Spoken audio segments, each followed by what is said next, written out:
Dear students, logical fallacies और इनफ्रेंसेस part second में मैं आपका स्वागत और अभिनंदन करता हूं। लॉजिकल फैलेसीज जिनको रीट एग्जाम में इनफ्रेंसेस नाम से दिया गया है, यानी निष्कर्ष पर आधारित गलतियां स्टूडेंट्स को पकड़नी होती है, स्टूडेंट्स को उनको आइडेंटिफाई करना होता है कि किस तरीके की मिस्टेक्स है जो किसी स्टेटमेंट या उसके कंक्लूजन्स में रही है। तो यहाँ पर स्टूडेंट्स, इससे पहले के पार्ट में हमने जाना कि व्हाट इज लॉजिकल फैलेसीज और what is the fault of inference. अब उसके बाद हमने बहुत सारी जो लॉजिकल फैलेसीज है उनके बारे में स्टडी की। अब उससे आगे के पार्ट में, यानी इस प्रेजेंट वीडियो में, हम डिस्कस करेंगे उन लॉजिकल फैलेसीज के बारे में जो अभी तक हमारे अंडर कंसिडरेशन में नहीं आई है, लेकिन जो इक्वली इंपॉर्टेंट है। जिस तरीके से प्रीवियस पार्ट में हमने बहुत सारी फैलेसीज के बारे में स्टडी की, उसी तरह ये फैलेसीज भी बहुत इंपॉर्टेंट है।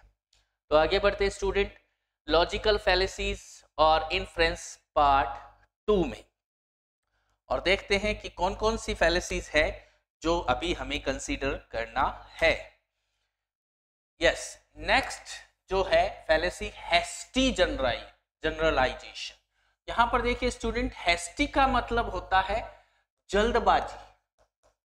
जो हैस्ट होता है वो जल्दबाजी करता है, जल्दबाज होता है। तो हैस्ट यानी जल्दबाजी में की गई जनरलाइजेशन, यानी किसी चीज को सामान्यीकरण, यानी जल्दबाजी में किया गया सामान्यीकरण। जनरलाइजेशन का मतलब होता है कि जल्दबाजी में किसी चीज को सामान्य बना देना, यानी कोई चीज का एक या दो एग्जाम्पल हम मिले और हम उसे पूरे ग्रुप पर लागू करते। सपोज कीजिए कि आपकी क्लास के पास वाली क्लास के किसी लड़के ने कोई बदमाशी की या आपके साथ गलत बिहेव किया, और आप कह दो कि इस क्लास के एक लड़के ने ये बदतमीजी की, ये बदमाशी की, इस क्लास की तो सारे ही बच्चे ऐसे ही हैं। तो आप इस तरीके से एक एग्जाम्पल के आधार पर पूरे ग्रुप ऑफ स्टूडेंट्स को, पूरी क्लास को जनरलाइज वे में खराब मान लेते हो। यही हैस्टी जनरलाइजेशन फैलेसी होती है। अक्सर हम अपने प्रेजुडिसेस के कारण कुछ क्षेत्र विशेष के लोगों को कह देते कि वहां के लोग जो है, इस रीजन के लोग जो है अच्छे नहीं होते। मेरे को कल एक पर्सन मिला, वो अच्छा नहीं था, वो इसी एरिया का था। तो यानी हम उस एक पर्सन के कारण या 2-3 एग्जाम्पल्स के कारण पूरे जो उस लोकेलिटी के पर्सन्स है उन सब के मामले में हम जनरलाइजेशन कर लेते हैं। यही हैस्टी जनरलाइजेशन होता है। तो यहां पर देखिए स्टूडेंट्स, कुछ इसके अदर नेम्स है। Fallacy of insufficient statistics. अब यहां पर देखिए स्टैटिस्टिक्स यानी आंकड़े, आंकड़े हमारे पास सफिशिएंट नहीं होते, इसके बावजूद भी हम उसको जनरलाइज कर देते हैं। तो इनसफिशिएंट स्टैटिस्टिक्स का ये एक एग्जांपल है ये fallacy. Fallacy of insufficient samples, किसी चीज के सैंपल्स लिए जाते हैं और काफी सैंपल्स लेने के बाद जो चीज प्रूव होती है उस चीज को एक निष्कर्ष माना जाता है, लेकिन इनसफिशिएंट सैंपल्स के आधार पर पूरे ग्रुप में, पूरे ग्रुप पर या पूरे जो हम कह सकते हैं मास पर उस बात को लागू कर देना, that is fallacy of hasty generalisation. इसी तरह लीपिंग टू अ कंक्लूजन, यानी लीप यानी उछलना होता है, किसी चीज पर निष्कर्ष पर उछल के पहुंचा जाए, यानी आराम से सब ऑब्जर्वेशन करते हुए नहीं, 1-2 एग्जाम्पल मिले और कंक्लूजन पर आप पहुंच गए कि भाई ये ऐसे हैं और ये वहां के हैं, इसलिए वो पूरा एरिया ही ऐसा है। Leaping to conclusion. Hasty induction, induction का मतलब होता है निष्कर्ष, यानी आपने तुरंत जल्दबाजी में ही निष्कर्ष निकाल लिया। ओवर जनरलाइजेशन फैलेसी, जिसमें आप किसी चीज को बहुत जल्दी जनरलाइज कर देते हो, ओवर जनरलाइजेशन फैलेसी या हैस्टी जनरलाइजेशन फैलेसी के अंडर में आती है।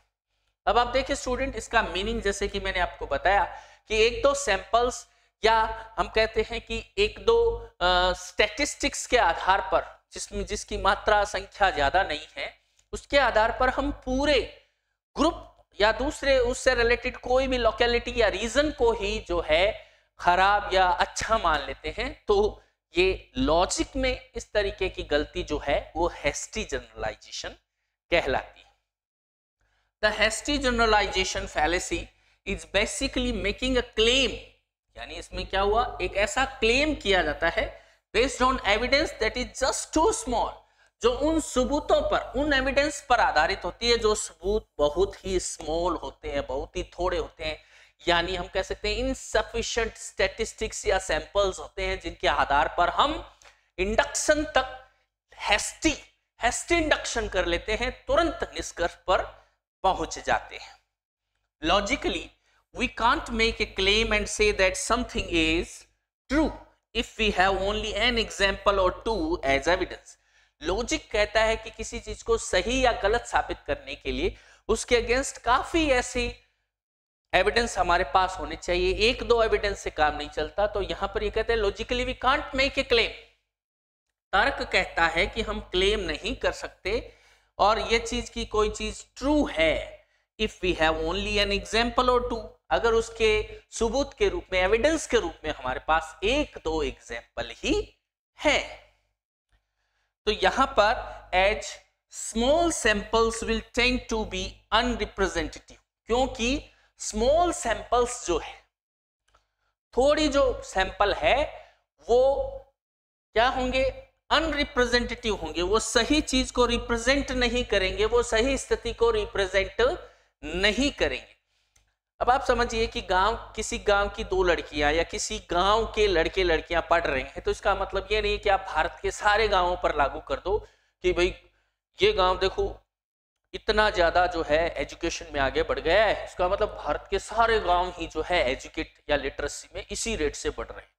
आप केरला का एग्जाम्पल ले लो कि भाई लिटरेसी रेट ज्यादा है, भारत का एक राज्य है केरला, तो सारे स्टेट्स जो है इंडिया के वो उसी तरह लिटरेसी में आगे, तो ये अनरिप्रेजेंटेटिव हो जाएगा, भारत को प्रेजेंट करने वाला आंकड़ा नहीं होगा, ये कंक्लूजन फॉल्टी होगा, क्योंकि हमने एक सैंपल के आधार पर तुरंत निष्कर्ष निकाल लिया, इसलिए इसे हैस्टी जनरलाइजेशन कहते हैं।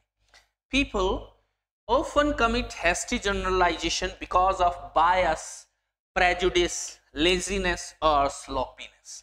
देखिए ज्यादातर लोग हैस्टी जनरलाइजेशन कब अकर करते हैं, जब वो बायस यानी वो पक्षपात पूर्ण होते हैं, प्रेजुडिस उनका पूर्वाग्रह उसी दिशा में उनको ले जा रहा है कि वो पहले से मानकर बैठे कि हाँ ऐसा है, या फिर आलस्य हो, ज्यादा सैंपल्स इकट्ठे नहीं कर पा रहे हो, तो लेजीनेस और स्लॉपीनेस के कारण भी वो ऐसा करते हैं। कुछ एग्जांपल से इस फैलेसी को समझते हैं students. Examples with explanation. First है, my father smoked 4 packs of cigarette a day since age 14 and lived until age 69, therefore smoking really can't be that bad for you। अब यहां पर देखिए एक स्पीकर कह रहा है कि मेरे पिताजी रोज 4 पैक्स ऑफ सिगरेट स्मोकिंग करते थे, और कब से, जब वो 14 इयर्स के थे तभी से उनको लत लग गई थी, तभी से he took to smoking cigarettes।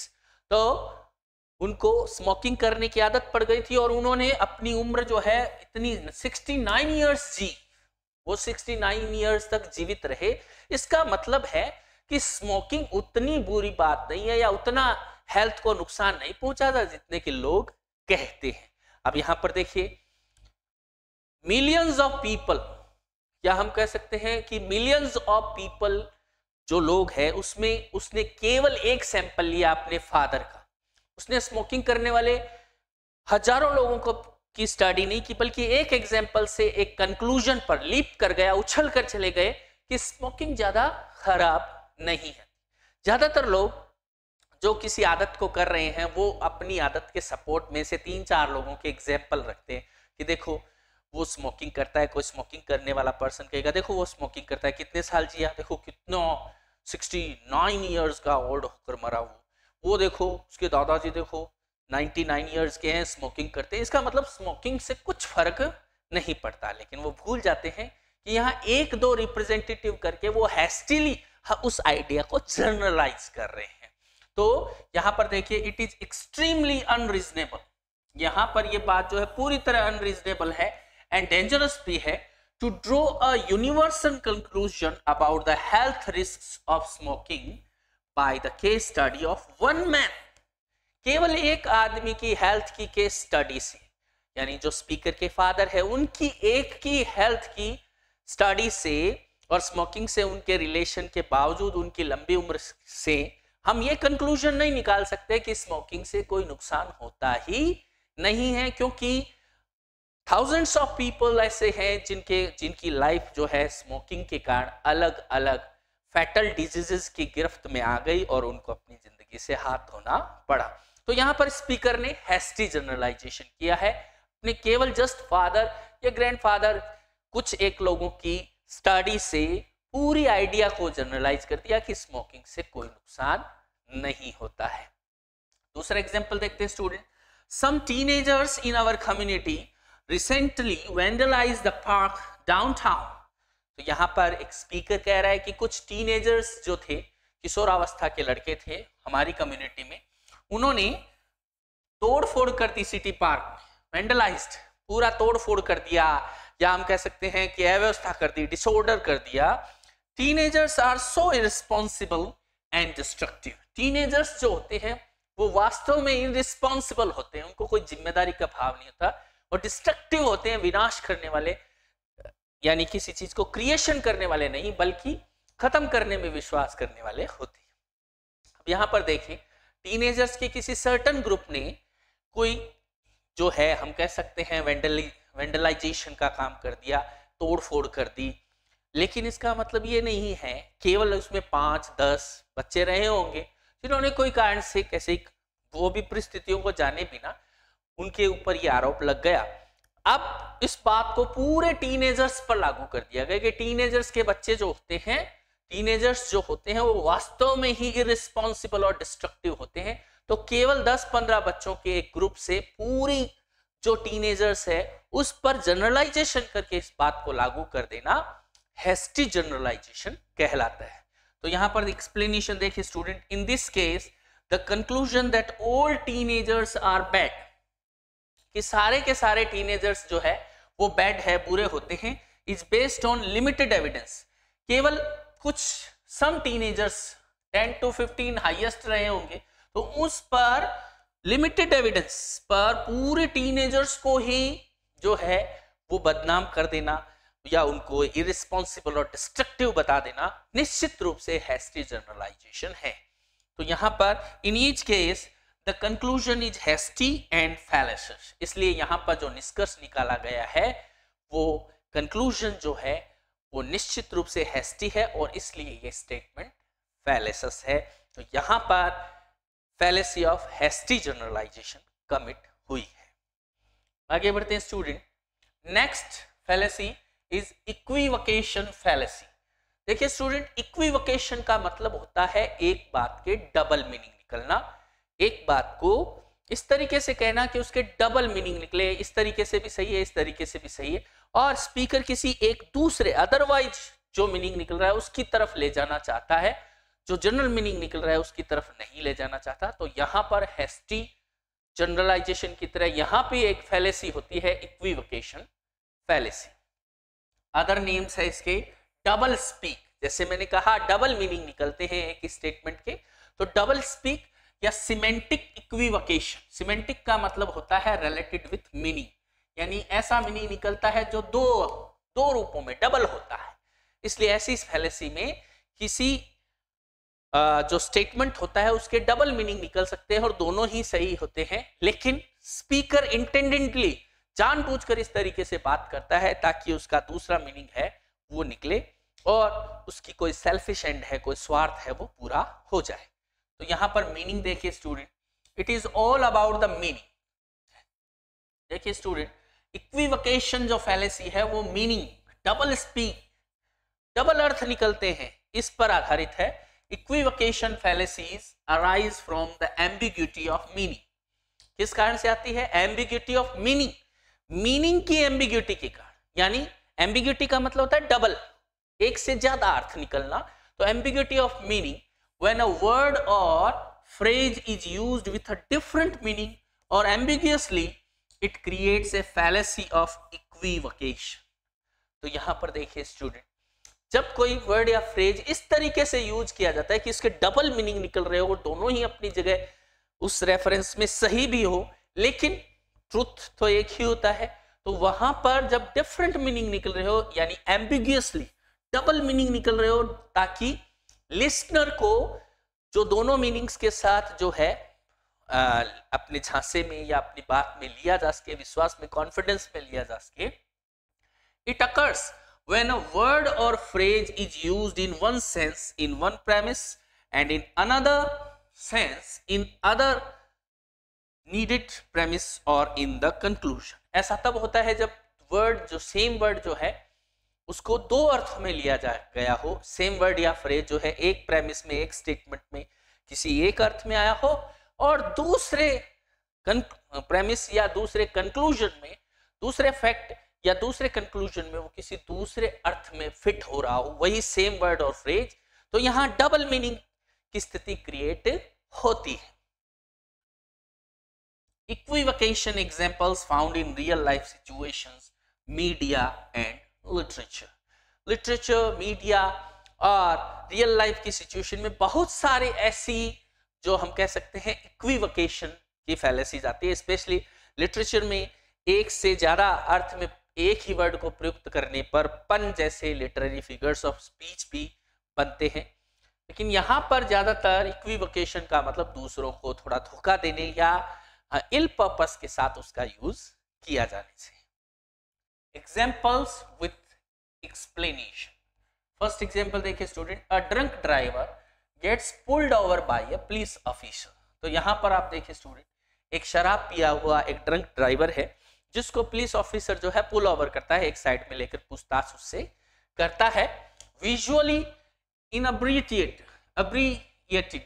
तो यहाँ पर देखिए इनअब्रिएटेड का मतलब वो पहले से ड्रंक है, एकदम इनअब्रिएटेड है, ड्रंक है. The driver tells the officer, और ड्राइवर ऑफिसर को बताता है, I only had a few beers. मैंने केवल कुछ बियर्स ली है. I only had a few beers. तो यहां पर आप देखिए स्टूडेंट, एक्सप्लेनेशन क्या है. Here the driver is saying in truth he only had a few beers. यहां ड्राइवर वैसे कह रहा है कि हाँ उसने कुछ बियर्स ली है. However this doesn't cover the other alcoholic beverage he may have consumed. जो उसने दूसरी हाई अल्कोहलिक जो ड्रिंक्स लिए हैं वो यहाँ पर इस चीज में कवर नहीं होते. लेकिन उसने ये कह के बियर्स ली है, तो यहाँ पर वो अपने अदर अल्कोहलिक जो कंजप्शन उसने किया है, जो उपभोग उसने किया है, उसको वो यहाँ पर इस रूप में कवर कर रहा है. In this case he is using the equivocation fallacy to try to convince the officer he only had a few alcoholic beverages. यहाँ पर देखिए कि उसके पास उसने केवल कुछ ही अल्कोहलिक बेवरेज ली, ये नहीं कहा उसने only had a few beers. इसके है कि यहाँ पर आप देखिए वो अल्कोहलिक बेवरेज बाकी भी जो हो सकते हैं, वाइन हो सकती है या जो अदर हम कह सकते हैं कि जो इस तरीके की नशा करने वाली चीजें वो हो सकती है, लेकिन वो उसको उससे ढकने की कोशिश कर रहा है. और यहाँ बियर्स वर्ड जो है वो अदर को भी जो है अपने अंदर शामिल कर रहा है. उसी तरह दूसरा एग्जांपल देखिए स्टूडेंट, बहुत इजीली आपको समझ में आएगा. The priest told me I should have faith. Priest ने मुझे बताया, यहाँ एक स्पीकर कह रहा है कि प्रिस्ट यानी चर्च या मंदिर के पुजारी ने, या प्रिस्ट यानी जो फादर होते हैं, पादरी चर्च में, उन्होंने मुझे कहा कि मेरे पास मुझे फैथ रखना चाहिए. I have faith that my son will do well in school this year. और मुझे faith है इस बात का कि मेरा बच्चा स्कूल में इस साल अच्छा करेगा. Therefore, the priest should be happy with me. इसलिए priest मेरे से खुश होगा. तो यहाँ पर आप देखिए स्टूडेंट, faith वर्ड को, faith का एक मीनिंग ईश्वर में विश्वास रखने से होता है, तो वही faith का मतलब किसी व्यक्ति में विश्वास व्यक्त करने से भी होता है, यकीन रखने से भी होता है. तो यहाँ priest ने फैथ वर्ड जो निश्चित रूप से ईश्वर में विश्वास रखने के लिए यूज में लिया था, लेकिन यहाँ स्पीकर उसका इक्विवोकेशन में यूज ले रहा है कि हाँ मेरे पास फैथ है. प्रिस्ट ने मुझे कहा फैथ रखो, मेरे अंदर फैथ है और इसलिए प्रिस्ट मुझसे खुश होंगे. तो यहाँ पर देखिए, the term faith used by the priest was in the religious sense of believing in God without sufficient evidence, which is different from having faith in your son, in which years of good part performance I leads to the faith. you might have in your son. तो यहां पर देखिए student, the term faith used by the priest ने जो faith word use में लिया था was in the religious sense of believing in God. वो तो ईश्वर में विश्वास करने के सेंस में लिया था, without sufficient evidence which is different from having faith in your son. तो यहां पर सन की पढ़ाई में, उसकी परफॉर्मेंस में विश्वास करना एक अलग चीज है. तो यहां पर जो faith वर्ड है वो इक्विवोकेटरी सेंस में यूज हुआ है, इसलिए यहां पर faith के डबल मीनिंग निकल रहे हैं, इसलिए fallacy of equivocation हमारे सामने आती है. Next is fallacy of composition. देखिए स्टूडेंट, fallacy का मतलब किसी तरह की लॉजिकल फॉल्ट होती है, और कंपोजिशन का मतलब होता है रचना, किसी चीज की रचना. तो यहां पर आप देखिए इसके अदर नेम्स कंपोजिशन फैलेसी भी है, एक्सेप्शन फैलेसी भी है, क्योंकि हम अपवादजनक स्थिति को भी इसमें शामिल कर लेते हैं, और फॉल्टी इंडक्शन यानी गलत निष्कर्ष भी है. तो यहां पर देखिए ये फैलेसी कब होती है? ये फैलेसी तब होती है, the fallacy of composition involves taking attributes of part of an object or class and applying them to the entire object of class. यानी जिस छोटी छोटी चीजों से कोई बड़ा ऑब्जेक्ट बना है, तो इसके अंदर कोई विशेषता है, उसको पूरे पर ले लेना, कंपोजिशन पर ले लेना. जैसे स्टूडेंट्स जो है, बहुत सारे स्टूडेंट्स से एक क्लास बनती है, किसी एक स्टूडेंट की एट्रीब्यूट या फीचर को पूरी क्लास के लिए मान लेना, that is called fallacy of composition. तो यहां पर देखिए, the fallacy of composition involves taking attributes of part of an object. हमने किसी ऑब्जेक्ट के पार्ट को, जैसे क्लास के मामले में स्टूडेंट हो गया, and applying them to the entire object, पूरी क्लास पर इस चीज की, इस स्टूडेंट की, ये स्टूडेंट्स हैं क्लास के अंदर, और उसकी किसी पर्टिकुलर स्टूडेंट की विशेषता को पूरी क्लास पर अप्लाई कर दिया गया. It infers that something is true of the whole from the fact that it is true of some part of the whole. ये मानकर चलता है कि अगर कोई चीज किसी पार्ट पर सत्य है, तो उससे बनने वाली चीजों पर भी वो लागू होगा. इस बात को समझिए कि किसी पार्ट के मामले में जो सच है, वही बात किस पे मान ली जाती है? पूरे ग्रुप पे मान ली जाती है. और यही चीज क्या होती है? यही चीज फैलेसी ऑफ कंपोजिशन को पैदा करती है. यानी जिस चीजों से, जिन छोटे छोटे ऑब्जेक्ट से कोई बड़ा ही ऑब्जेक्ट कंपोज हुआ है, उस छोटी चीज की विशेषता को पूरे ग्रुप पे मान लेना, जैसा कि कई बार नहीं होता है, और यही फैलेसी का कारण बनता है. यहां पर देखिए student, examples with explanation. Sunil is the smartest student in our school. Sunil हमारे स्कूल का स्मार्टेस्ट स्टूडेंट है. Okay, since he is in my class, चूंकि वो मेरी क्लास में है, I must be in the smartest class. तो मैं सबसे स्मार्ट यानी स्मार्टेस्ट क्लास का हूं. तो यहाँ पर सुनील हो सकता है स्मार्टेस्ट, कई सेक्शंस में या कई क्लासेस के कंपैरिजन के बच्चों के कंपैरिजन में स्मार्टेस्ट वो है. वो किसी क्लास में, इसका मतलब ये नहीं कि वो पूरी क्लास ही स्मार्टेस्ट है. सुनील उसका एक पार्ट है, लेकिन उसको होल पर लागू करना, that is the fallacy of composition.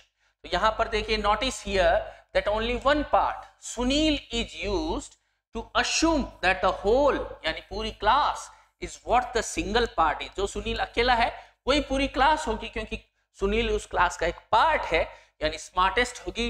ये मानना ही फैलेसी ऑफ कंपोजिशन है. अब देखिए student, Disney world is nothing more than seeing people in costumes resembling movie characters. अब ये कहता है, स्पीकर कह रहे हैं कि डिज्नीलैंड कुछ भी नहीं है, डिज्नी वर्ल्ड है ना, वो कुछ नहीं है. वहां पे क्या है कि ज्यादातर मूवी के कॉस्ट्यूम्स में लोग खड़े रहते हैं. Nothing more than seeing people in costume resembling movie characters. Movies के कैरेक्टर्स की कॉस्ट्यूम पहने हुए लोग खड़े रहते हैं, कोई स्पाइडरमैन, फैंटम, इस तरीके से बने हुए. लेकिन एक्चुअल में देखा जाए तो वो डिज्नी वर्ल्ड का एक हिस्सा है, जहां पर डिज्नी वर्ल्ड के जो वो हिस्सा है, उसमें फिल्म के पार्ट के कॉस्ट्यूम्स पहने हुए, कैरेक्टर्स के कॉस्ट्यूम पहने हुए लोग खड़े रहते हैं, जिनके साथ जो टूरिस्ट या विजिटर्स होते हैं वो फोटो वगैरह खिंचवाते हैं. लेकिन वो एक्चुअल में डिज्नीलैंड का एक हिस्सा है. लेकिन यहाँ पर स्पीकर ने क्या कर दिया कि उसको पूरी डिज्नी वर्ल्ड पर लागू कर दिया, जो कि फैलेसी ऑफ कंपोजिशन का कारण बनता है। तो यहां पर देखिए student, notice here that the whole park, यानी होल यानी डिज्नी वर्ल्ड, पूरा पार्क जो है, turns out to be much more than its parts, उसके पार्ट से कहीं अधिक है डिज्नी वर्ल्ड, और most other parks for that matter is probably about much more than people in costumes.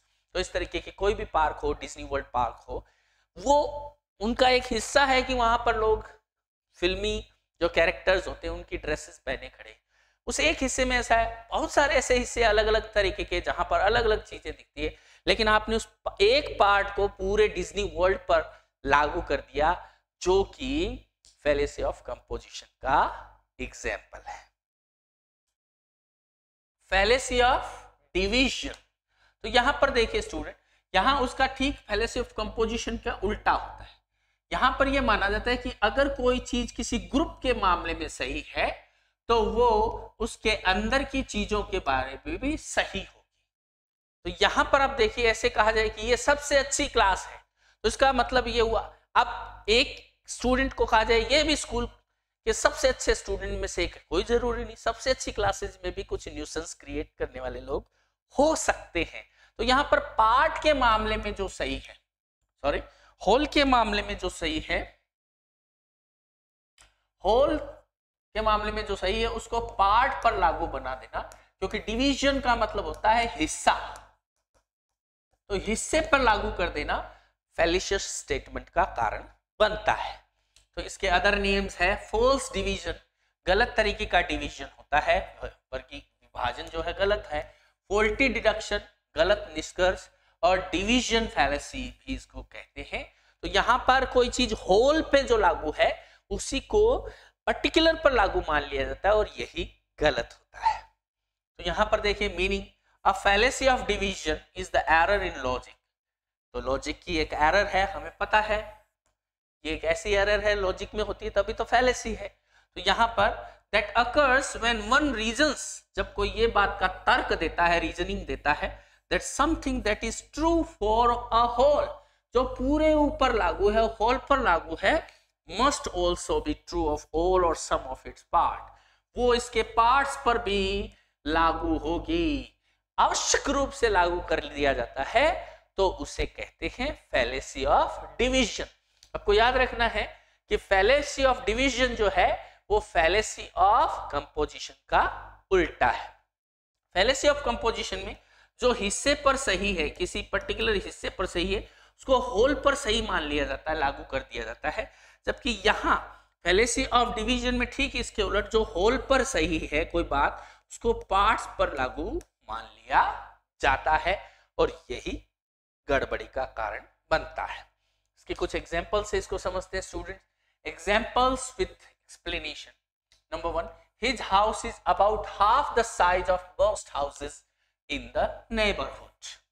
कोई स्पीकर कह रहा है कि उसका घर जो है बाकी घरों से, आसपास के घरों से आधी साइज का है। So doors must be half of the size of those of other houses, इसलिए उसके दरवाजे और खिड़कियां भी जो है बाकी घरों के दरवाजे और खिड़कियों से आधी साइज के होंगे। तो यहां पर ये एक थोड़ा फनी नोशन हमारे सामने आता है। घर के मामले में, होल के मामले में ये मान लिया कि उसका घर जो है वो इस आसपास के जो घर है उससे आधा है, ठीक है, ये घर जो है वो इस घर से या आगे की इधर उधर के जो घर है उससे आधा है, लेकिन इसके खिड़की दरवाजे भी इनके बाकी घरों के खिड़की दरवाजों से आधे होंगे, तो ये मानना मूर्खता होगा और ये फैलेसियस स्टेटमेंट होगा। तो यहाँ पर किसी घर का साइज आधा होने का मतलब ये नहीं है कि उसके खिड़की दरवाजे भी आधी साइज के होंगे, यानी जो होल पर जो बात सच है कि हाँ पूरा घर बाकी घरों से आधे साइज का है, उसके पार्ट जो खिड़की दरवाजे हैं, विंडोज और डोर्स है, वो भी उसी प्रोपोर्शन में आधी साइज के होंगे, तो ये बिल्कुल निरर्थक बात है। तो यहाँ पर जो फैलेसी आई है स्टेटमेंट में, जिसमें होल की यानी पूरे पर जो बात लागू हो रही है, कंप्लीट एलिमेंट पर जो बात लागू हो रही है, उसको पार्ट्स पर भी अप्लाई कर दिया गया है, और यही फैलेसी ऑफ डिवीजन कहलाती है। तो यहाँ पर देखिए, the size of one's house almost certainly does not mean that the doors will be smaller. अगर किसी का घर छोटा है तो इसका मतलब ये नहीं कि उसके दरवाजे भी उसी प्रोपोर्शन में छोटे होंगे, especially by the same proportion, उसी प्रोपोर्शन में the size of the hall the house is not directly related to the size of every part of the house. फिर तो ये भी मान लिया जाए कि उसके घर में जो ईंटें लगी है वो बाकी घरों में जो ईंटें लगी उससे आधी है, या लोगों पर भी ये बात लागू कर ली जाए तो ऐसा नहीं है। निश्चित रूप से ये एक मिसलीडिंग स्टेटमेंट है जिसमें फैलेसी ऑफ डिवीजन अकर हुई है। कुछ और एग्जांपल से भी देखते हैं student. Women in the United States are paid less than men. Study कह रही है, स्पीकर कह रहा है कि औरतों को यूएसए में आदमियों से कम सैलरी मिलती है, यानी विमेन को जो है वो मेन से आधी या कम सैलरी मिलती है। Therefore, my mom must make less money than my dad. इसका मतलब ये हुआ कि मेरी मदर को मेरे फादर से निश्चित रूप से कम पैसा मिलता है, उनकी अर्निंग जो है निश्चित रूप से मेरे फादर से कम है। तो यहां पर देखिए स्टूडेंट, पूरे विमेन को जो ग्रुप है उस पर जो बात लागू होती है वो मदर की एक सिंगल उसका जो पार्ट है उस पर भी लागू हो, ये जरूरी नहीं है। तो यहां पर देखिए, here the arguer brings the general conclusion, वो एक जनरल कंक्लूजन लेकर आता है टू द पर्टिकुलर केस, विशेष केस का। The case of a particular woman the mother of the speaker, speaker की जो मदर है वो एक पर्टिकुलर वुमन है, उसको पार्ट के मामले में कि जो चीज पार्ट पर सही है वो उस पर्टिकुलर वुमन पर भी सही होगी, होल पर सही है वो पार्ट पर भी सही होगी, ऐसा मानना फैलेसी ऑफ डिवीजन का एग्जांपल है। May be different from women in general in the USA, USA की जनरल औरतों के मामले से उसकी मदर का केस अलग हो सकता है, तो उसको बिल्कुल वैसे का वैसा अप्लाई करना, that is fallacy of division. जैसे हम कहें कि देश में टाइगर्स जो है वो गायब हो रहे हैं, निश्चित रूप से उनकी नंबर जो है कम हो रही है, दिस इज अ टाइगर, ये यहाँ पर पिंजरे में एक टाइगर है तो ये भी गायब हो रहा है, दिस इज ऑल्सो डिसअपियरिंग। तो ये बड़ा फनी नोशन है कि किस तरीके से अगर कोई एक चीज किसी ग्रुप के मामले में सही है कि नंबर ऑफ टाइगर्स है वो कम हो रही है, डिक्रीज हो रही है, तो क्या या डिसअपियर हो रहे हैं टाइगर, तो कोई टाइगर जो पिंजरे में बंद है वो डिसअपियर नहीं हो जाएगा, यानी होल पर जो बात लागू उसको पार्ट पर, स्पेसिफिक पार्ट पर वैसे ही अप्लाई करना, ये निश्चित रूप से फैलेसी ऑफ डिवीजन का एग्जाम्पल है।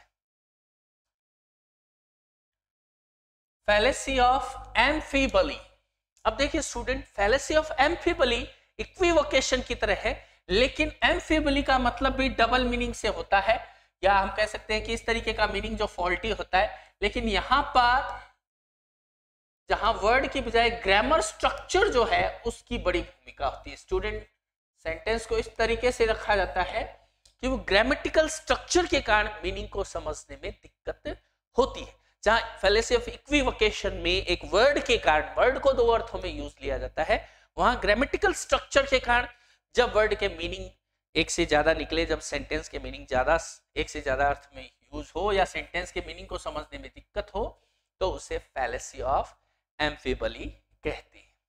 तो यहां पर देखिए स्टूडेंट, मीनिंग क्या कह रहा है, ambiguous grammatical construction are fairly common.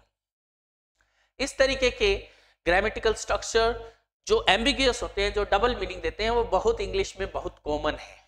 English में इस तरीके के बहुत सारे ग्रामेटिकल स्ट्रक्चर हैं जो लोग इस तरीके से यूज कर देते हैं कि वो एम्बिगियस हो जाते हैं, जिनके डबल मीनिंग निकल जाते हैं। Amphiboly involves the use of sentences which can be interpreted in multiple ways. Grammar के इसी स्ट्रक्चर के कारण जब किसी सेंटेंस को या किसी क्लोज को एक से ज्यादा मल्टीपल वे से इंटरप्रेट किया जाए, व्याख्या उसकी की जा सके, तो वहां पर कौन सी फैलेसी होती है, फैलेसी ऑफ एम्फीबली। तो यहां पर देखिए, having double meaning, fallacy of equivocation में भी डबल मीनिंग है, लेकिन वहां एक वर्ड के एक से ज्यादा अर्थ के कारण, जबकि यहां फैलेसी ऑफ एम्फीबली में ग्रामेटिकल स्ट्रक्चर के कारण मल्टीपल मीनिंग्स निकलने की पॉसिबिलिटी या स्थिति बनती है, due to some defect in the grammar, sentence structure and punctuation or both. Punctuation, grammar structure, या हम कह सकते हैं कि बोथ, दोनों में ही कोई ऐसी प्रॉब्लम आती है जिसके कारण उस सेंटेंस के एक से ज्यादा मीनिंग निकलते हैं, सेंटेंस एम्बिगियस हो जाता है, डबल मीनिंग देने वाला हो जाता है, और यही फैलेसी ऑफ एम्फिबली होती है। वन मीनिंग में मेक द प्रेमिस ट्रू, एक मीनिंग, एक कंक्लूजन ऐसा होता है जिसमें एक मीनिंग में अगर उस वाक्य को लिया जाए तो हाँ जो बातें कही गई, फैक्ट्स कही गई, कंक्लूजन उसके अनुसार है, प्रेमिसेस जो है उसके अनुसार ही उसका निष्कर्ष निकल रहा है, सही है, लेकिन but the conclusion is drawn from the other meaning. लेकिन स्पीकर इस बात की भी गुंजाइश छोड़ देता है कि उसका दूसरा मीनिंग भी निकाला जा सके, और वहीं पे मीनिंग जो है इस तरीके का हो जाता है कि जो फन या फिर हम कह सकते हैं कि डबल मीनिंग क्रिएट करता है। तो यहां पर देखिए student, examples with explanation. The anthropologists went to a remote area. Anthropologist वो साइंटिस्ट होते हैं जो मानव के डेवलपमेंट पे, मानव विज्ञानी होते हैं जो मानव का डेवलपमेंट कैसे हुआ है इस चीज की स्टडी करते हैं। Anthropologist went to a remote area, वो किसी ऐसे दूरस्थ एरिया में गए जहां लोग कम ही पहुंचते, ऐसी जगह पर गए, and took photographs of some native women, और वो उन्होंने वहां के जो मूल निवासी है वहां की फोटो ली। ऐसे समझिए अफ्रीका के जंगलों में गए और वहां के जो कबीले वगैरह जो उसी प्रिमिटिव स्थिति में आज रह रहे हैं जितना हजारों साल पहले रहते थे, वहां उन्होंने उनकी फोटो ली, ठीक है, बट दे वरंट डेवलप्ड, लेकिन वो डेवलप्ड नहीं थे। तो यहां पर आप देखिए स्टूडेंट, दे वरंट डेवलप्ड, वो डेवलप नहीं की गई।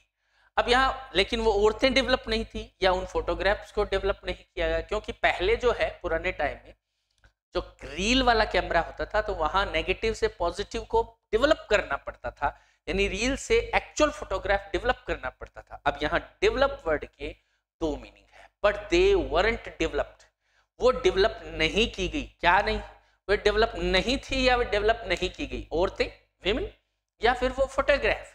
तो यहाँ पर इस तरीके का जो मीनिंग है वो डबल मीनिंग क्रिएट करता है और फैलेसी ऑफ एम्फिबली को क्रिएट करता है। इट इज अनक्लियर वेदर और not the modifying phrase were not developed. ये जो फ्रेज है वर नॉट डेवलप्ड, ये किसके लिए यूज हुआ है, उन विमेन के लिए यूज हुआ है या फोटोग्राफ्स के लिए यूज हुआ है।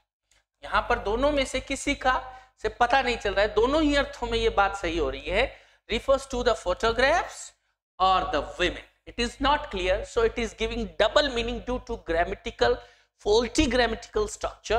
That's why it is an example of fallacy of amphiboly. आगे देखते हैं स्टूडेंट सेकेंड एग्जाम्पल को। Don't let worry kill you off, let the church help. तो यहां पर देखिए चर्च के ऊपर एक नोटिस लगा हुआ है चर्च के बाहर, don't let worry kill you of, चिंता में आप मरिए नहीं, चिंता के कारण आप मर जाएं ऐसी स्थिति मत बनाइए, या चिंता कहीं आपको मार ना दे। Let the church help, church को थोड़ी हेल्प करने दीजिए। अब यहां पर देखिए चर्च किस हेल्प की बात कर रहा है, चर्च को हेल्प करने दीजिए किस में, चिंता को मिटाने में या सामने वाले पर्सन को और जल्दी मारने में, किस बात में, ये ग्रामेटिकल स्ट्रक्चर इससे क्लियर नहीं हो रहा है। तो don't let worry kill you of, चिंता तुम्हें मारे नहीं, late the church help, church को हेल्प करने दो। चर्च को हेल्प किस मामले में, चिंता मारे उससे और हेल्प करेगी, हाँ ठीक है जल्दी निपटे, या फिर इस मामले में कि आपकी चिंता को मिटाने। स्ट्रक्चर ये कहीं क्लियर नहीं कर रहा। तो इस तरीके का it is again the example of sentence giving double meaning. Sentence यहाँ पे फिर से डबल मीनिंग दे रहा है। The sentence doesn't make clear that whether the church will help in killing और preventing killing by removing the worries. Church killing में help करेगा या वरीज को रिमूव करके प्रिवेंट करेगा किलिंग को, सुइसाइड को रोकेगा, ये बात इस स्टेटमेंट से पता नहीं चल रही है। Don't let worry kill you of, late the church help. तो यहां पर ये एक फॉल्टी ग्रामेटिकल स्ट्रक्चर के कारण डबल मीनिंग निकल रहे हैं। तो ये जो सेंटेंस है वो फैलेसी ऑफ एम्फिबली का एग्जाम्पल है। आगे बढ़ते हैं स्टूडेंट। नेक्स्ट वीक जो फैलेसी है complex question. Complex question, fallacy of complex, complex का मतलब होता है जटिल। एक ऐसा क्वेश्चन जिसको आप हाँ या ना में आपसे आंसर मांगा जाता है, लेकिन आप अगर हाँ आंसर देते हैं तो भी आप फंस रहे हैं, और अगर ना आंसर देते हैं तो भी आप फंस रहे हैं। इसी को ट्रैपिंग क्वेश्चन कहते हैं। इसके अंदर हम हाँ या ना दोनों ही जो आंसर देंगे तो हम खुद ही उसमें दोषी साबित होंगे। तो यहाँ पर ट्रैपिंग टाइप का जो क्वेश्चन होता है उसको फैलेसी ऑफ कॉम्प्लेक्स क्वेश्चन कहते हैं। इसका दूसरा नेम्स है ए लोडेड क्वेश्चन। जैसे गन लोडेड होती है तो वैसे ही लोडेड है, कोई भी उत्तर दो आप फंसोगे। या ए ट्रिक क्वेश्चन, फंसाने के लिए लिया गया क्वेश्चन। मिसलीडिंग क्वेश्चन, जो किसी भी अर्थ में अपना आंसर स्पीकर दे वो फंसेगा उसमें। The fallacy of the false question, और वैसे देखा जाए तो इस तरीके का क्वेश्चन ही गलत है, क्योंकि यस या नो में उसका आंसर दोनों ही रूपों में आए तो भी स्पीकर जो है उसकी स्थिति क्लियर दोनों तरफ से दोषी के रूप में ही होगी। यहां पर देखिए student, meaning a complex question is fallacy in which the answer to a given question proposes a prior answer to a prior question। तो यहां पर देखिए कॉम्प्लेक्स क्वेश्चन एक ऐसी फैलेसी है जिसमें अगर आप कोई आंसर देते हो तो presupposes a prior answer to a prior question. इस तरीके से मान लिया जाता है कि क्वेश्चन को इस हिसाब से डिजाइन किया गया है कि आप कुछ भी उत्तर दो उसका आंसर एक जगह आपको फंसा कर रख देगा। The question is formulated in such A way, question इस तरीके से फॉर्मुलेट होता है, इस तरीके से उसका निर्माण होता है that one is trapped whether one answers yes or no, कि हर कोई व्यक्ति फंस ही जाता है चाहे वो yes आंसर दे या no आंसर दे। Complex questions are designed psychologically, ऐसे क्वेश्चन साइकोलॉजिकली डिजाइन किए जाते हैं to trick someone into granting an assumption, ताकि किसी को इस मामले में ट्रिकी होते हैं वो, ताकि फंसाया जा सके, किसी असम्पशन में उनको लिया जा सके, उनकी स्वीकृति ली जा सके कि हाँ ऐसा है, चाहे वो यस कहें या नो कहें। तो इसके एग्जाम्पल देखिए स्टूडेंट, एग्जाम्पल्स विथ एक्सप्लेनेशन। पहला क्वेश्चन है, have you stopped beating your wife, क्या तुमने अपनी पत्नी को पीटना बंद कर दिया? तो अब अगर कोई जो आंसर देने वाला है वो कहता है यस, इसका मतलब अभी तक वो पीटता था, और अगर वो कहे नो तो इसका मतलब है अभी भी पीटता है। यानी दोनों स्थितियों में वो वाइफ के साथ मारपीट करने वाला पर्सन तो साबित हो ही गया है ना। ट्रैपिंग क्वेश्चन या ट्रिकी क्वेश्चंस। तो यहां पर देखिए एक्सप्लेनेशन क्या कहती है, if we are required to answer yes or no, हम चाहे इसमें यस आंसर दे या नो आंसर दे, to this question we are condemned out of our own mouths, तो हम अपने मुंह से ही एक बात कहने को मजबूर हो जाते हैं, as being either current wife beater, किया तो अगर हम कहते हैं यस, इसका मतलब तो है कि हम पहले प्रीवियस वाइफ बीटर थे, वाइफ को पीटने वाले थे, और अगर हम नो कहते हैं तो करंट वाइफ बीटर है कि नहीं, बंद नहीं किया है, इसका मतलब current wife beater if you answer no, और एज ए पास्ट वन, या आप पहले पीटा करते थे if your answer is yes, अगर आपका उत्तर जो है वो यस है तो। इसी तरह सेकंड क्वेश्चन देखिए student, do you still cheat on your exams, क्या तुम अभी भी परीक्षा में नकल करते हो, चीटिंग करते हो? तो यहां पर देखिए स्टूडेंट, अगर वो कहे हाँ, उसका मतलब अभी भी कर रहा है, और वो कहे नहीं, इसका मतलब है कि पहले तो करता था लेकिन अब नहीं करते। तो यहाँ पर you must refuse to answer either yes or no, हम यहाँ पर यस और नो दोनों ही आंसर नहीं कर सकते, because either answer would imply that you are a cheater, क्योंकि दोनों ही स्थितियों में हम चीट प्रूव हो जाते हैं, हम एग्जाम में चीटिंग करते थे या करते हैं, इन दोनों में से कोई एक फैक्ट जरूर प्रूव हो जाएगा। इसके बाद देखिए student, next is fallacy of red herring. Red herring एक मछली होती है, तो जो मछली होती है उसमें ये बहुत स्ट्रॉन्ग स्मेलिंग होती है, तो यहाँ पर जो हंटर्स होते थे वो अपने शिकार से कुत्तों का ध्यान भटकाने के लिए उस मछली का यूज करते थे, यानी ध्यान भटकाने के सेंस में रेड हेरिंग का यूज करने के कारण से फैलेसी ऑफ रेड हेरिंग कहते हैं। बहुत ज्यादा स्मेलिंग और हम कह सकते हैं अट्रैक्टिव चटक लाल रंग की मछली होती है, इसलिए इसका नाम फैलेसी ऑफ रेड हेरिंग है, क्योंकि इसमें भी मेन इशू से ध्यान भटका दिया जाता है। तो यहां पर देखिए मीनिंग क्या कहता है, a red herring fallacy is a logical error. Red herring fallacy जो है एक तार्किक एरर है, लॉजिकल एरर है जिस पर हम विचार कर रहे हैं, that occurs when someone introduces an irrelevant topic or point to divert attention from the main issue। तो यहां पर देखिए जब कोई व्यक्ति जिस इशू पर बात चल रही है उससे अलग बात रखता है, उस जगह से डाइवर्ट करने के लिए स्पीकर जो है लिसनर का ध्यान डाइवर्ट करने के लिए कुछ अलग टॉपिक पर बात शुरू कर देता है, तो यहां पर फैलेसी ऑफ रेड हेरिंग जो है लागू हो जाती है। तो यहां पर देखिए when someone introduces an irrelevant topic, जो उस मामले से जुड़ा हुआ नहीं है जिस पर बात हो रही है, और point to divert attention किसके लिए प्रयोग करता है, ध्यान भटकाने के लिए, from the main issue, जो इशू हाथ में है जिस पर बात चल रही है। a red herring is a misleading statement। हम कहते हैं कि रेड हेरिंग एक ऐसा स्टेटमेंट है जो ध्यान भटकाने के लिए या पॉइंट टॉपिक पर जो बात चल रही है उससे एकदम अलग मुद्दे पर बातचीत शुरू करना या पॉइंट रखना ही फैलेसी ऑफ रेड हेरिंग कहलाता है। Question, misleading, red herring is a misleading statement या क्वेश्चन और argument meant to redirect a conversation away from its original topic। Original topic से कन्वर्सेशन को रीडायरेक्ट कर देना, ध्यान भटका देना, दूसरी तरफ हटा देना, that is fallacy of red herring. और यहां पर देखिए स्टूडेंट, द टर्म, ये जो रेड हेरिंग नाम कहां से आया है, from the idea of hunters, जहां पर हंटर्स जो है शिकारी जो होते थे, using a strong smelling fish, वो एक स्ट्रॉन्ग स्मेलिंग फिश का यूज करते थे जो रेड हेरिंग होती है, to distract their dogs from prey, ताकि वो अपने कुत्ते जो वो अब शिकार के काम में लेते थे उनको उस शिकार से दूर कर सके जिसको उन्होंने घायल कर दिया है या पकड़ लिया है। इसलिए ध्यान भटकाने के अर्थ में प्रयुक्त होने के कारण इस तरीके की कोई स्टेटमेंट, क्वेश्चन या कंक्लूजन या पॉइंट जहां पर ध्यान भटकाने के लिए जो पॉइंट्स यूज लिए जाते हैं, स्टेटमेंट यूज लिया जाता है, तो उसको फैलेसी ऑफ रेड हेरिंग कहते हैं। एक एग्जांपल से समझते हैं स्टूडेंट, एग्जांपल्स विद एक्सप्लेनेशन। यहां पर देखिए दो लोग बात कर रहे हैं, यहां पर ऐसे समझिए कि एक चुनाव में जो पार्टिसिपेंट है वो बात कर रहा है और उससे एक मीडिया रिपोर्टर बात कर रहा है।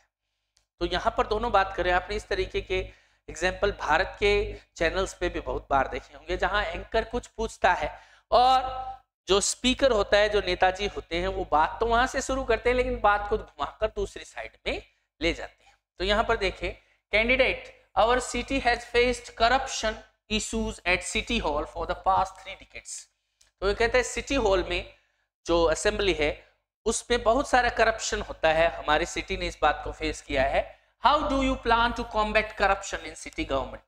शहर की जो गवर्नमेंट होगी, सिटी गवर्नमेंट होगी, उसको उसमें करप्शन ना हो, इसको मिटाने के लिए आप क्या प्लान कर रहे हैं? तो एक्चुअल में इशू एट हैंड है करप्शन, जो सिटी हॉल में पिछले 3 दशकों से है, 3 डिकेड से।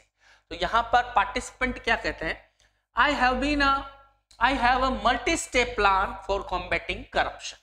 यहाँ तक वो मुद्दे से जुड़ा हुआ था, वो कहता है मेरे पास मल्टी स्टेप प्लान है, बहुत सारे जुड़े हुए प्लान है, किसके लिए? फॉर कॉम्बैटिंग करप्शन, करप्शन से लड़ाई करने के लिए, युद्ध लड़ने के लिए, उसके अगेंस्ट, उसको खत्म करने के लिए। And I also have a 10-point plan for reducing emissions, और साथ ही साथ मेरे पास प्रदूषण को रोकने के लिए भी 10 पॉइंट का एक प्लान है। देखिए बात किसकी चल रही थी, करप्शन से कॉम्बैटिंग की, लेकिन बात को कॉम्बैटिंग अगेंस्ट करप्शन से शुरू करके कहां पर ले आया, एमिशन, जो फैक्ट्रियों से, वाहनों से जो प्रदूषण हो रहा है उस पर ले आया। और वो कह रहा है the first step is that 10-point environmental plan is, ये जो 10 स्टेप का मेरा पर्यावरण से जुड़ा हुआ, एनवायरमेंट से जुड़ा हुआ जो प्लान है, उसका फर्स्ट स्टेप ये है। अब वो अपनी बात शुरू कर रहे हैं, करप्शन वाला जो पॉइंट था उससे हटकर, और उसने जो है एमिशन पर, या हम कह सकते हैं पोल्यूशन पर बात शुरू कर दी है, और यहाँ वो इशू एट हैंड से ध्यान भटका दिया है उसने। तो इस तरीके का जो स्टेटमेंट है वो फैलेसी ऑफ रेड हेरिंग कहलाता है। तो जहां पे भी इशू एट हैंड से अलग कोई पॉइंट या मुद्दा लिया जाए तो वो फैलेसी ऑफ रेड हेरिंग कहलाता है। आगे बढ़ते student, fallacy of non sequitur. Fallacy of non sequitur, तो यहां पर देखिए स्टूडेंट, नॉन सेक्विटर जो वर्ड है, the phrase non sequitur is Latin, एक लैटिन फ्रेज है, for it does not follow. और नॉन सेक्विटर का मतलब होता है कि ये बात इसको फॉलो नहीं करती, ये बात उसके अनुसार फॉलोइंग नहीं है। A non sequitur fallacy is a statement और कंक्लूजन। तो नॉन सेक्विटर फैलेसी एक ऐसा स्टेटमेंट या कंक्लूजन होता है that does not logically follow from the previous statement और प्रेमिस। तो यहां पर देखिए, जब हम कोई चीज के स्टेटमेंट्स हैं, स्टेटमेंट, लेकिन जो लॉजिक निकाले हम, कंक्लूजन निकालते हैं, वो इनको फॉलो नहीं कर रहा है, वो एकदम अलग ही कंक्लूजन निकल रहा है, तो इस तरीके से नॉन सेक्विटर यानी ये इसको फॉलो नहीं कर रहा है कि फैलेसी जो है वो अकर होती है। एग्जाम्पल से देखें स्टूडेंट, एग्जाम्पल क्या कहता है, I read about a snake attack in the news. यहाँ पर एक स्पीकर कह रहा है कि मैंने सांप के हमले की एक न्यूज पढ़ी अभी, ठीक है। My friend has a pet snake, मेरे दोस्त के पास भी एक पेट स्नेक है, उसके पास भी एक जो हम कह सकते हैं कि पालतू सांप है। My life must be in danger, मेरी जिंदगी खतरे में है, my life is in danger. अब यहां पर देखिए स्टूडेंट, पहला स्टेटमेंट कह रहा है कि उसने कोई सांप के हमले की न्यूज पढ़ी, दूसरा स्टेटमेंट कह रहा है कि उसके फ्रेंड के पास एक सांप है, पालतू सांप है। तो फिर हिसाब से कंक्लूजन क्या निकलना चाहिए कि उसके फ्रेंड की जिंदगी खतरे में। लेकिन स्पीकर क्या कह रहा है, माई लाइफ, यानी ये स्टेटमेंट इससे निकलना चाहिए था फ्रेंड्स लाइफ, लेकिन ये एक अलग ही कंक्लूजन लेके आ गया, my life must be in danger. तो ये फॉलो नहीं कर रहा है, उन स्टेटमेंट में जो बात कही गई उसको कंक्लूजन फॉलो नहीं कर रहा है, इसलिए यहां पर फैलेसी ऑफ नॉन सेक्विटर है। इसी तरह आगे बढ़ते स्टूडेंट, सेकंड में देखिए, when it's Sunny I see my neighbour walking his dog. जब सनी होता है, जब धूप वाला दिन होता है, तो मेरा पड़ोसी को मैं देखता हूं कि वो अपने डॉग को घुमाता है। He must only walk the dog when the sun is out. मुझे लगता है कि वो तभी घुमाता है जब सन आउट होता है, जब धूप वाला दिन होता है तभी घुमाता है। तो यहां पर आप देखिए स्टूडेंट, when it's sunny, जब सनी होता है तभी देखने के लिए वो बाहर आता है। हो सकता है वो तो बिना धूप वाले दिन भी घुमाता हो, लेकिन ये बात कहने के लिए स्पीकर ने एकदम अलग लॉजिकल वे से जो एकदम अलग कंक्लूजन निकाला है कि सनी होता है तब मेरा नेबर जो है अपने कुत्ते को घुमाता है। तो कंक्लूजन कुछ और निकलना चाहिए था, तो he must only walk the dog when the sun is out. अब यहां पर ये कह रहा है he must only walk the dog, उसे कुत्ते को तभी घुमाना चाहिए जब सन जो है वो आउट हो, यानी जब धूप वाला दिन हो तभी घुमाना चाहिए। तो यहां पर होना तो ये चाहिए कि वो कुछ अलग कंक्लूजन निकालता, लेकिन यहां पर स्पीकर ने एकदम अलग बात कह दी, और यहां पर फैलेसी ऑफ नॉन सेक्विटर जो है वो अप्लाई हुई है। एकदम कंक्लूजन जो है पहली प्रेमिसिस से को फॉलो नहीं करता है, इसलिए ये फैलेसी ऑफ नॉन सेक्विटर है। तो स्टूडेंट्स, इस तरीके से हमने लॉजिकल फैलेसीज पे विचार किया, बहुत सारी जो फैलेसीज है उनके बारे में कंसिडरेशन किया। आई होप आपको काफी हद तक इनसे रिलेटेड चीजें जो है समझ में आ गई होगी, लेकिन ये थोड़ा डिफिकल्ट चैप्टर है, इसलिए आपको इनसे संबंधित एग्जाम्पल्स जो है देखने होंगे। इनको एग्जाम्पल्स, दिए हुए एग्जाम्पल्स को समझना होगा और लॉजिकली इनके बारे में स्टडी करनी होगी, वरना आप अपनी स्टडी में कोई लॉजिकल फैलेसीज अकर कर सकते हो। आई होप आप इस टॉपिक को अच्छी तरीके से समझ गए होंगे। निश्चित रूप से रीड के जो एस्पायरेंट्स है लैंग्वेज सेकंड में, उनके लिए ये बहुत यूजफुल टॉपिक है, और इसको ध्यान से समझना और उनसे रिलेटेड क्वेश्चन को अटेम्प्ट करना है। Thanks for watching, keep studying, keep smiling.